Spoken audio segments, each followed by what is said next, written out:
Hey guys, what's up? Welcome back to iTouch App Reviewers. In this video, we're going to talk about AirPods Pro and if I think you guys should pick them up. So as you guys know, AirPods Pro just launched the other day for a whopping $249. So the first AirPods started off at $169, AirPods 2 went up to $200, and now these are $250. So Apple is really just, moving the price up quite a bit each time, but these might actually be worth it for some people. Now, the most notable feature of these AirPods is most definitely the active noise cancellation. So if you guys are in a busy city a lot and you just want to drown out that noise, these are going to be fantastic if you're on an airplane. I know one of the big complaints of the old AirPods was just that if you're on a plane, you just hear that drone the whole time. These should be able to cancel that out. Now, on top of this, the design has changed as well. This is kind of what they look like.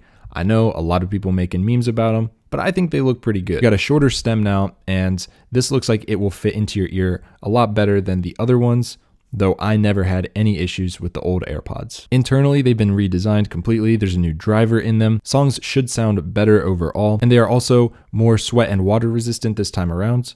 One thing that a lot of people might not like is that these are actually in-ear style now with these tips. There are 3 different sizes included with each AirPods pack, so you guys can choose the one that's right for you. But that's personally something I'm not a fan of. I don't like the in-ear type like this. It's just more uncomfortable. Now, of course, these new AirPods take advantage of iOS 13. You actually are using these AirPods Pro. You can quickly select noise cancellation, just turn it off completely, or transparency mode. Now, transparency mode will basically just amplify the sounds around you so you guys can hear maybe if someone's coming up on you. Personally, I would be using transparency mode if I was just walking down the street while listening to something, so I can hear if someone's coming up behind me, maybe I need to watch out, or maybe there's a car. But I really do like how they've implemented this because you can just force touch on volume platter and go right into this and change it on the fly. Now, the case is completely redesigned, is now shorter and fatter. Some people were complaining that it was not fitting in their pockets. However, if you just put it sideways, it's actually thinner than it was before. So I don't know what people are complaining about there, but overall, the size of it is bigger, so keep that in mind, but it's not drastically bigger. Battery life should also be improved. Of course, these come with the wireless charging. Just like the 2nd gen AirPods, these will also have wireless charge. Here's a quick little image. These are the Gen 2, and these are the new AirPods Pro. Of course, the original AirPods are even a little smaller than this, the ones that I have. I'm still totally happy with those. These look to be very promising as well. So are these the new flex? Are these the new things that everyone should be going out and getting? Personally, I don't think so. If you have AirPods 1 or 2 and you're happy with them, you absolutely do not need to upgrade. However, if yours are getting bad battery life, maybe they don't sound that great, or you just need a new pair, AirPods Pro are something to consider. Typically, when a new Apple product comes out, I'm the first to say, hey, everyone should go get this because it's better.